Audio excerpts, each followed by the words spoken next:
দিনটি ছিল নীল নদের তীরের সবচেয়ে বড় উৎসবের দিন। সূর্য ওঠার আগে পুরো মিশর সেজে উঠেছে নববধূর মতো। নীল নদের দুই পাড়ে হাজার হাজার রঙিন পতাকা উঠছে। প্রতিটি বাড়িতে, প্রতিটি রাস্তায় ফুলের মালা ঝোলানো হয়েছে। বাতাস ভারী হয়ে উঠেছে সুগন্ধি ধূপ আর আতরের গন্ধে। কারণ আজ মিশরের অধিপতি, নিজেকে খোদা দাবিদার ফেরাউন, তার জীবনের সবচেয়ে বড় ইচ্ছা পূরণ করতে যাচ্ছে। আজ তার বিয়ে। ফেরাউন ঘোষণা দিয়েছে, আজকের এই দিনে মিশরের কেউ কাজ করবে না, কেউ উপোস থাকবে না। রাজভাণ্ডার খুলে দেওয়া হয়েছে। প্রজাদের মাঝে মুঠো মুঠো স্বর্ণমুদ্রা বিলানো হচ্ছে।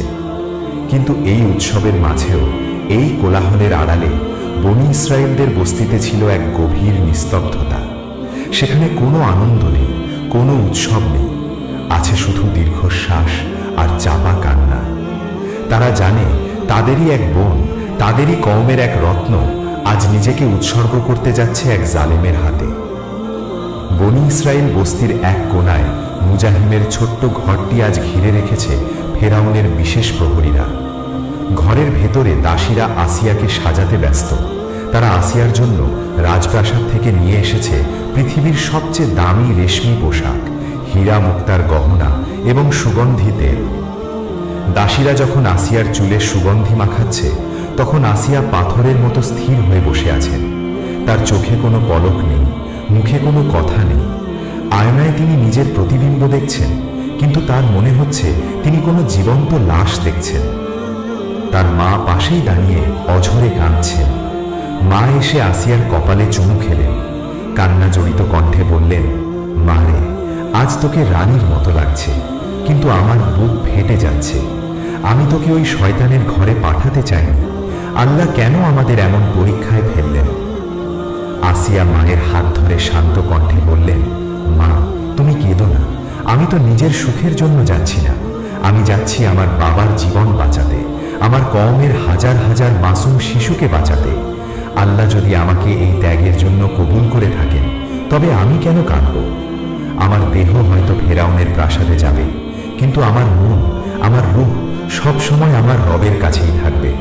তোমরা শুধু দোয়া করো, আল্লাহ যেন আমার ইজ্জত রক্ষা করেন। বাইরে তখন হামানের রাজকীয় রথ এসে দাঁড়িয়েছে। শত শত বাদ্যযন্ত্র বাজছে। আসিয়াকে ঘর থেকে বের করার সময় হলো। মুজাহিম দরজার সামনে দাঁড়িয়ে আছেন। তার পা চলছে না। তিনি মেয়েকে জড়িয়ে ধরে হাউ মাউ করে কেঁদে উঠলেন। তিনি বললেন, মা আসিয়া, আমাকে মাফ করে দিস। আমি বাবা হয়েও তোকে রক্ষা করতে পারলাম না। আমি তোকে বাঘের মুখে ঠেলে দিচ্ছি। আমি বড় অসহায়। আসিয়া বাবার চোখের পানি মুছে দিয়ে বললেন, বাবা, আপনি অসহায় নন। আমাদের সাথে আল্লাহ আছেন। হযরত ইউসুফ আলাইহিস সালাম কি মিশরের কারাগারে ছিলেন না? আল্লাহ তাকে রক্ষা করেননি? হযরত ইব্রাহিম আলাইহিস সালাম কি নমরুদের আগুনে ছিলেন না? আল্লাহ তাকে রক্ষা করেননি? সেই একই আল্লাহ আমাকেও ফেরাউনের হাত থেকে রক্ষা করবেন। আপনি চিন্তা করবেন না। আসিয়া ধীর পায়ে রথে উঠলেন। রথ চলতে শুরু করল। হাজার হাজার মানুষ রাস্তার দুই পাশে দাঁড়িয়ে তাকে দেখছে। তারা ভাবছে, আহা, কি ভাগ্য এই মেয়েটার, ফেরাউনের রানী হচ্ছে। কিন্তু তারা জানে না, এই মেয়েটি রাজপ্রাসাদে যাচ্ছে রানীর মুকুট পরতে নয়, বরং ঈমানের পরীক্ষা দিতে। সূর্য ডুবে গেল, রাত নামল। ফেরাউনের রাজপ্রাসাদের সবচেয়ে উঁচুতে নীল নদের দিকে মুখ করা একটি বিশেষ কামরাকে বাসর ঘর হিসাবে সাজানো হয়েছে। এই ঘরটি সাজানোর জন্য ফেরাউন গত 1 মাস ধরে হাজার হাজার কারিগর নিয়োগ করেছিল। ঘরের দেওয়ালগুলো খাঁটি সোনায় মোড়ানো, যাতে আলোর ছটায় চোখ ধাঁধিয়ে যায়। মেঝেতে বিছানো হয়েছে পারস্যের এমন গালিচা, যার উপর পা রাখলে মনে হয় মেঘের উপর হাঁটছি। ছাদ থেকে ঝুলছে হাজারো স্ফটিকের ঝাড়বাতি। ঘরের 4 কোণায় রাখা হয়েছে সুগন্ধি ধূপদানি, যার ধোঁয়ায় পুরো ঘর মৌ মৌ করছে। ঘরের ঠিক মাঝখানে রাখা হয়েছে বিশাল এক পালঙ্ক। সেই পালঙ্কটি হাতির দাঁত এবং সোনা দিয়ে তৈরি। তার উপর বিছানো হয়েছে রেশমি চাদর এবং হুংসের পালকের বালিশ। চারপাশে ছড়িয়ে রাখা হয়েছে গোলাপ আর জুঁই ফুল। ফেরাউন চেয়েছিল আসিয়া যেন এই ঘরে পা দিলেই বুঝতে পারে যে সে কত বড় রাজার স্ত্রী হতে যাচ্ছে। দাসীরা আসিয়াকে সেই ঘরে নিয়ে এলো। তারা তাকে পালঙ্কের উপর বসিয়ে দিয়ে চলে গেল। যাওয়ার সময় তারা ফিসফিস করে বলল, রানীমা, আপনি কত ভাগ্যবতী, স্বয়ং খোদা অর্থাৎ ফেরাউন আজ আপনার কাছে আসবেন। আসিয়া কোনো উত্তর দিলেন না। দাসীরা দরজা বন্ধ করে চলে গেল। বিশাল প্রাসাদের বিশাল কামরায় এখন আসিয়া সম্পূর্ণ একা। বাইরের উৎসবের আওয়াজ এখানে খুব ক্ষীণ হয়ে আসছে। দরজা বন্ধ হওয়ার সাথে সাথে আসিয়ার ভেতরের বাঁধ ভেঙে গেল। তিনি পালঙ্ক থেকে নেমে পড়লেন।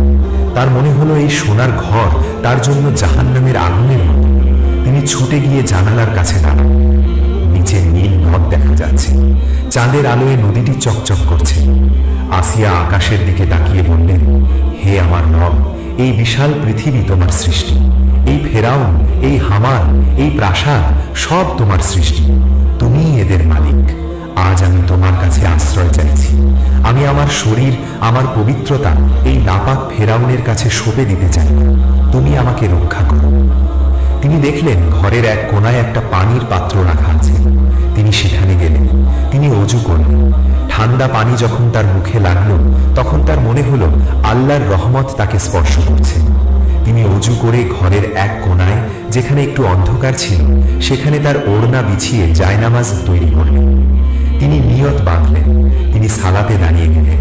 তার শরীর কাঁপছিল, কিন্তু তার হৃদয় ছিল পাহাড়ের মতো অটল। তিনি সেজদায় গিয়ে কাঁদতে লাগলেন। তিনি বললেন, ইয়া আল্লাহ, তুমি তো জানো আমি কেন এখানে এসেছি। আমি আমার কওমকে বাঁচাতে এসেছি।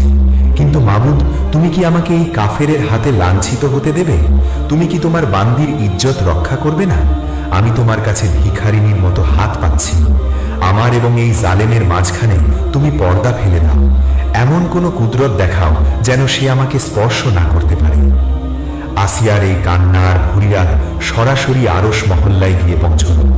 আল্লাহ তাআলা ফেরেশতাদের সাক্ষী রেখে বললেন, তোমরা দেখো, আমার বান্দি ফেরাউনের প্রাসাদে থেকেও আমাকে ভুলেনি। আজ আমি তাকে এমন নিরাপত্তা দেব যা পৃথিবীর ইতিহাসে কেউ কখনো দেখেনি। ফেরাউন তার খোদা দাবি করতে পারে, কিন্তু সে আমার বান্দির একটি চুলের ডগাও স্পর্শ করতে পারবে না। এদিকে রাজপ্রাসাদের আরেক প্রান্তে ফেরাউন তার নিজের খাস কামরায় প্রস্তুতি নিচ্ছে। দাসীরা তাকে সাজিয়ে দিচ্ছে। তার পরনে বিশ্বের সবচেয়ে দামি রেশমি পোশাক, গলায় হীরার মালা, হাতে আংটি। সে আয়নায় নিজের দিকে তাকিয়ে তৃপ্তির হাসি হাসল। সে ভাবল, আমিই তো খোদা। আজ আমি পৃথিবীর সবচেয়ে সুন্দরী নারীকে জয় করতে যাচ্ছি। হামান দরজায় এসে দাঁড়ালো। সে কুর্নিশ করে বলল, জাহাপনা, খোদায়ে আজম, আজ আপনাকে পূর্ণিমার চাঁদের চেয়েও উজ্জ্বল লাগছে। বিবি আসিয়া আপনার জন্য অপেক্ষা করছেন। তিনি নিশ্চয়ই আপনার রূপ দেখে পাগল হয়ে যাবেন। ফেরাউন গর্ব ভরে বলল, হামান, আমি শুনেছি আসিয়ার রূপ নাকি জাদু করতে পারে। আজ আমি সেই জাদু দেখতে চাই। আমি তাকে এমন সুখ দেব যা সে স্বপ্নেও ভাবেনি। সে ভুলে যাবে তার বাবার কুঁড়ে ঘরের কথা। হামান বলল, অবশ্যই জাহাপনা, আপনি যা চাইবেন তাই হবে। যান, বাসর ঘর আপনার জন্য প্রস্তুত। ফেরাউন ধীর পায়ে বাসর ঘরের দিকে রওনা হলো। তার প্রতি পদক্ষেপে যেন অহংকার ঠিকরে পড়ছিল। সে ভাবছিল আসিয়া তাকে দেখা মাত্রই তার পায়ে লুটিয়ে পড়বে। ফেরাউন বাসর ঘরের বিশাল কারুকাজ করা দরজার সামনে এসে দাঁড়ালো। প্রহরীরা মাথা নিচু করে দরজা খুলে দিল। ফেরাউন ভেতরে প্রবেশ করল। ঘরের ভেতরের সুগন্ধি ফেরাউনের নাকে লাগলো। সে দেখল হাজার হাজার বাতির আলোয় ঘরটি ঝলমল করছে, কিন্তু তার চোখ খুঁজছিল আসিয়াকে। সে পালঙ্কের দিকে তাকালো, কিন্তু পালঙ্ক খালি। সে এদিক ওদিক তাকালো। অবশেষে সে দেখল ঘরের এক কোণায় জানালার পাশে আসিয়া দাঁড়িয়ে আছেন, অথবা বসে আছেন। আসিয়ার পরনে ছিল লাল বেনারসি শাড়ি বা রাজকীয় পোশাক, কিন্তু তার মাথায় ছিল ঘোমটা। তিনি ফেরাউনের দিকে তাকিয়েছিলেন না, তার দৃষ্টি ছিল মাটির দিকে। ফেরাউন মুগ্ধ হয়ে তাকিয়ে রইল। সে ভাবল, সত্যি হামান ঠিক বলেছিল। এমন রূপ আমি আমার জীবনে দেখিনি। মনে হচ্ছে আসমান থেকে কোনো দেবী নেমে এসেছে। ফেরাউন ধীর পায়ে আসিয়ার দিকে এগিয়ে গেল। তার জুতোর খটখট শব্দে ঘরের নীরবতা ভাঙল। আসিয়ার বুক ধক করে উঠল, কিন্তু তিনি নড়লেন না। তিনি মনে মনে পড়ছিলেন, হাসবুনাল্লাহু ওয়া নি'মাল ওয়াকিল, অর্থাৎ আল্লাহই আমার জন্য যথেষ্ট এবং তিনি উত্তম কর্মবিধায়ক। ফেরাউন আসিয়ার খুব কাছে এসে দাঁড়ালো। সে খুব নরম এবং প্রেমময় কণ্ঠে ডাকল, আসিয়া, হে আমার স্বপ্নের রানী, মুখ তুলো, আমার দিকে তাকাও। আসিয়া মুখ তুললেন না, তিনি চুপ করে রইলেন। ফেরাউন আবার বলল, তুমি কি লজ্জা পাচ্ছ? লজ্জা পেও না, আমি ফেরাউন, মিশরের অধিপতি। আজ থেকে আমি তোমার স্বামী। এই পুরো রাজপ্রাসাদ, এই দাস দাসী, এই হীরা মুক্তা সব আজ থেকে তোমার। তুমি শুধু একবার আমার দিকে তাকিয়ে হাসো। আসিয়া এবার মুখ তুললেন। তার চোখে কোনো ভয় ছিল না, ছিল এক অদ্ভুত গাম্ভীর্য। তিনি ফেরাউনের চোখের দিকে তাকিয়ে বললেন, ফেরাউন, তুমি মিশরের রাজা হতে পারো, তুমি আমাকে সোনা দানা দিতে পারো, কিন্তু তুমি আমার মন কিনতে পারবে না। আমি এখানে নিজের ইচ্ছায় আসিনি, আমি এসেছি আমার বাবাকে, আমার কাউমকে বাঁচাতে। তুমি কথা দিয়েছিলে তাদের ক্ষতি করবে না। ফেরাউন অট্টহাসি দিল। সে বলল, আরে বোকা মেয়ে, ওসব কথা এখন বাদ দাও। তুমি এখন আমার, আমি তো তোমাকে রানীর মর্যাদা দিয়েছি। বনি ইসরায়েলের কোনো মেয়ে কি কখনো এই প্রাসাদে পা রাখতে পেরেছে? তুমি আমার কাছে কৃতজ্ঞ থাকা উচিত। আসিয়া বললেন, আমি কৃতজ্ঞ একমাত্র আমার রবের কাছে, যিনি আমাকে সৃষ্টি করেছেন।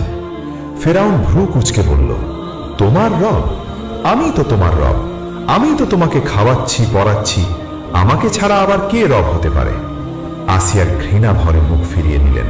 তিনি বললেন, না, তুমি রব নও, তুমি একটা মানুষ, তুমিও একদিন মারা যাবে। আমার রব আল্লাহ, যিনি কখনো মরেন না। ফেরাউন ভাবল, আসিয়া হয়তো নতুন বউ বলে একটু বেশি কথা বলছে বা ভয় পাচ্ছে। সে আসিয়ার কথায় গুরুত্ব দিল না। তার মাথায় তখন কামনার নেশা। সে বলল, ঠিক আছে, ঠিক আছে, তোমার যা ইচ্ছা বলো, কিন্তু এখন তুমি আমার। এসো, কাছে এসো। ফেরাউন তার হাত বাড়িয়ে দিল। সে চাইল আসিয়ার হাত ধরতে, সে চাইল আসিয়াকে তার বুকে টেনে নিতে। আসিয়া ছিটকে সরে গেলেন। তিনি দেয়ালের সাথে পিঠ ঠেকিয়ে দাঁড়ালেন। তিনি চিৎকার করে বললেন, খবরদার ফেরাউন, আমাকে স্পর্শ করার চেষ্টা করবে না, আমি তোমার কাছে আসব না। ফেরাউন অবাক হলো। সে ভাবল, আমার মতো রাজার ডাকে সাড়া দেবে না এমন সাহস কার আছে? সে রাগান্বিত হয়ে বলল, তুমি আমার স্ত্রী, তোমাকে স্পর্শ করার অধিকার আমার আছে, তুমি আমাকে বাধা দিতে পারো না। ফেরাউন জেদ ধরে আসিয়ার দিকে এগোতে লাগল। তার চোখে ছিল হিংস্রতা। আসিয়া বুঝতে পারলেন কথায় কাজ হবে না, এখন আল্লাহর সাহায্য ছাড়া আর কোনো উপায় নেই। তিনি চোখ বন্ধ করলেন। তিনি মনে প্রাণে আল্লাহর কাছে ফরিয়াদ করলেন, হে আল্লাহ, তুমি কি দেখছো না এই জালেম আমার দিকে আসছে? তুমি তোমার ওয়াদা পূর্ণ করো, তুমি আমাকে রক্ষা করো, এক্ষুনি রক্ষা করো। ফেরাউন তখন আসিয়ার একদম কাছে, তার হাত আসিয়ার কাঁধের দিকে বাড়ল। ফেরাউন তখন কামনার নেশায় অন্ধ। সে আসিয়ার কোন কথা কানে তুলছে না। সে ভাবছে আসিয়া তার স্ত্রী, তাকে স্পর্শ করা তার অধিকার। সে আসিয়ার একদম কাছে চলে এলো। তার চোখের দৃষ্টিতে ছিল লালসা। সে বলল, আসিয়া, জেদ করো না, তুমি আমার শক্তি সম্পর্কে জানো না। আমি চাইলে এই মুহূর্তে তোমাকে বল প্রয়োগ করতে পারি, কিন্তু আমি তোমাকে ভালোবাসি বলে সেটা করছি না। এসো, কাছে এসো। আসিয়া দেয়ালের সাথে লেপ্টে দাঁড়িয়ে আছেন। তার পালানোর কোনো পথ নেই। সামনে ফেরাউন, পেছনে দেয়াল। তিনি কাঁপতে কাঁপতে বললেন, ফেরাউন, আমি তোমাকে শেষবারের মতো সাবধান করছি। তুমি যদি আমাকে স্পর্শ করো, তবে তুমি জ্বলে পুড়ে ছাই হয়ে যাবে। আমার রব আমাকে রক্ষা করবেন। ফেরাউন অট্টহাসি নিয়ে বলল, তোর রব? কোথায় তোর রব? আমি তো কাউকে দেখছি না। এই ঘরে আমি আর তুই ছাড়া কেউ নেই। আজ তোকে কে বাঁচাবে? এই বলে ফেরাউন তার দুটি হাত বাড়িয়ে দিল। সে আসিয়াকে জাপটে ধরার জন্য ঝাঁপিয়ে পড়ল।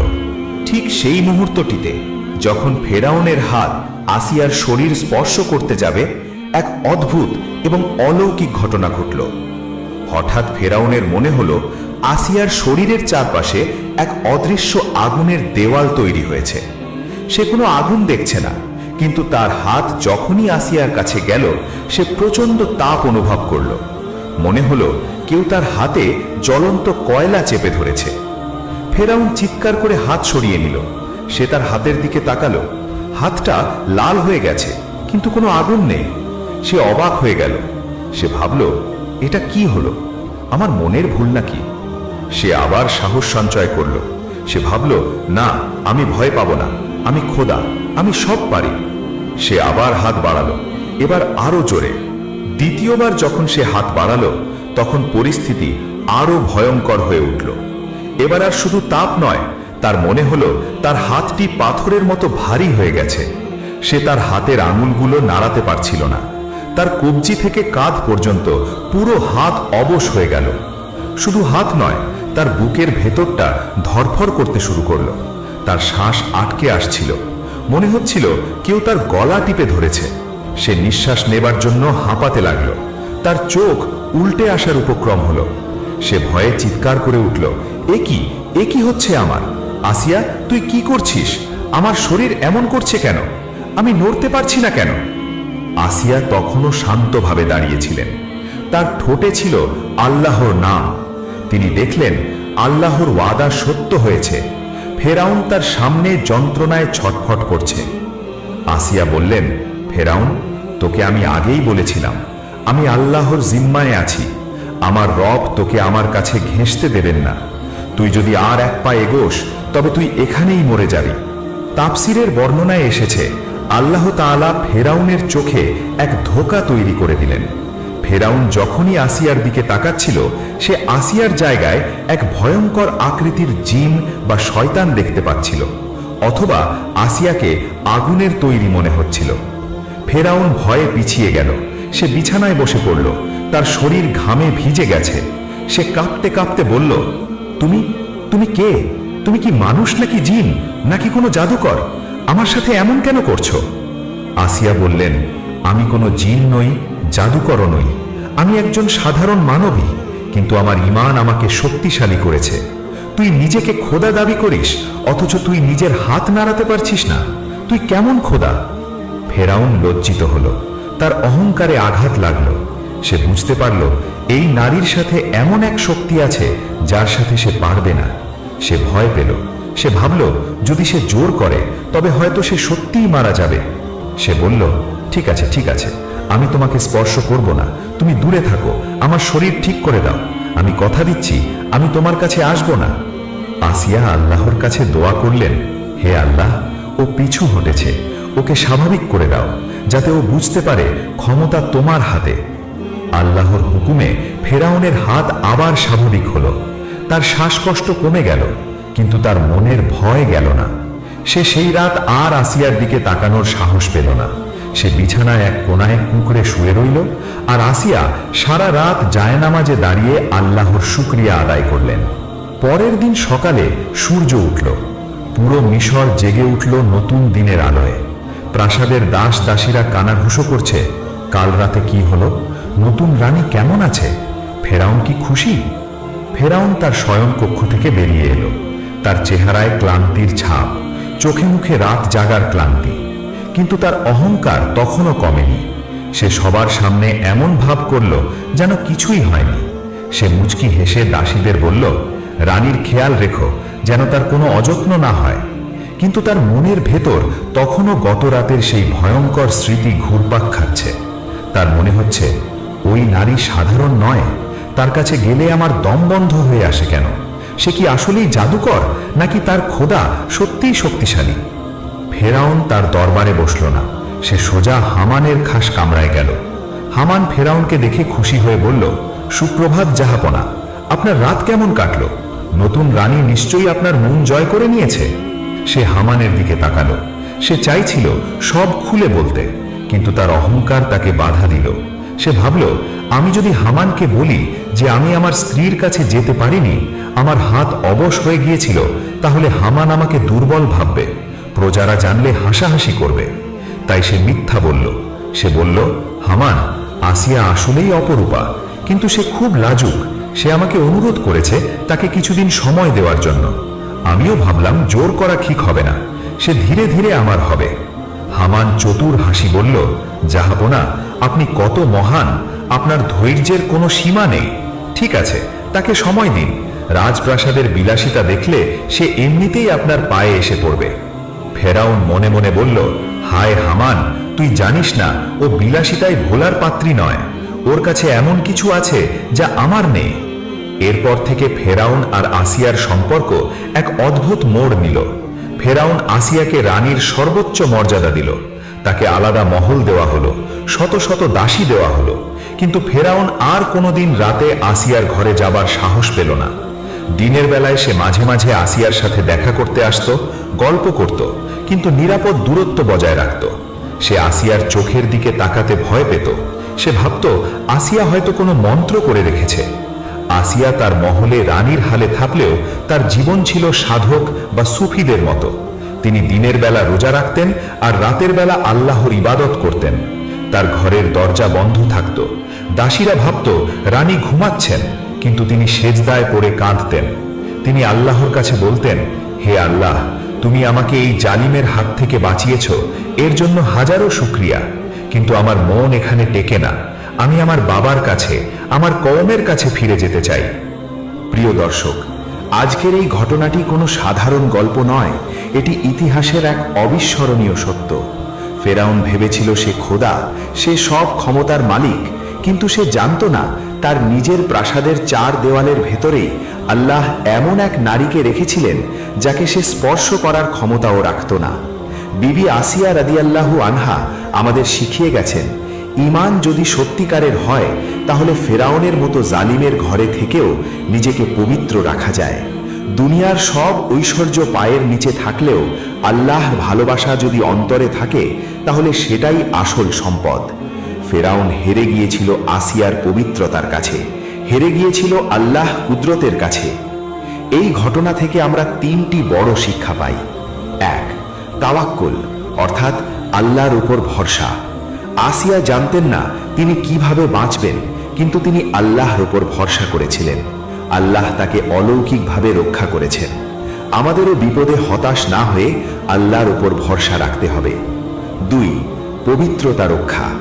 একজন নারীর জন্য তার ইজ্জত ও সম্ভ্রম রক্ষা করা কতটা জরুরি তা আসিয়া তার জীবন দিয়ে প্রমাণ করেছেন। তিনি রানীর আসন চেয়ে আল্লাহর কাছে পবিত্রতা চেয়েছিলেন। 3. জালিমের পতন। ফেরাউন নিজেকে খোদা দাবি করেও তার স্ত্রীর মন জয় করতে পারেনি। ক্ষমতা দিয়ে মানুষের দেহ কেনা যায়, কিন্তু মন বা ঈমান কেনা যায় না। এই ভিডিওতে বর্ণিত ঘটনাগুলি কুরআন, তাফসীর এবং ঐতিহাসিক বর্ণনার আলোকে সাজানো হয়েছে। বিবি আসিয়া যে ফেরাউনের স্ত্রী ছিলেন এবং তিনি আল্লাহ কাছে জান্নাতে ঘর চেয়েছিলেন তা সূরা আত-তাহরিম আয়াত 11-তে স্পষ্টভাবে উল্লেখ আছে। আল্লাহ মুমিনদের জন্য ফেরাউনের স্ত্রীর দৃষ্টান্ত বর্ণনা করেছেন, যখন সে বলেছিল, হে আমার রব, আমার জন্য তোমার কাছে জান্নাতে একটি ঘর বানাও এবং আমাকে ফেরাউন ও তার দুষ্কর্ম থেকে মুক্তি দাও। ফেরাউন বাসর রাতে বা অন্য সময়ে আসিয়াকে স্পর্শ করতে পারত না বা তার হাত অবশ হয়ে যেত। এই ঘটনাটি তাফসিরে কুরতুবী, তাফসিরে মাজহারি এবং আল বিদায়া বা নিহায়া অর্থাৎ ইবনে কাসিরের গ্রন্থে ঐতিহাসিক বর্ণনা বা ইসরায়েলি রেওয়ায়াত হিসেবে উল্লেখ করা হয়েছে। হযরত ইবনে আব্বাস রাদিয়াল্লাহু আনহু থেকেও এমন বর্ণনা পাওয়া যায়। আজকের এই ভিডিওটি যদি আপনার কাছে ভালো লেগে থাকে তাহলে একটি লাইক দিন এবং শেয়ার করে সবাইকে এই সত্য ঘটনাটি জানার সুযোগ করে দিন। কমেন্টে লিখুন সুবহানাল্লাহ। আল্লাহ আমাদের সবাইকে বিবি আসিয়ার মতো অটুট ঈমান দান করুন। আমিন। আল্লাহ হাফেজ।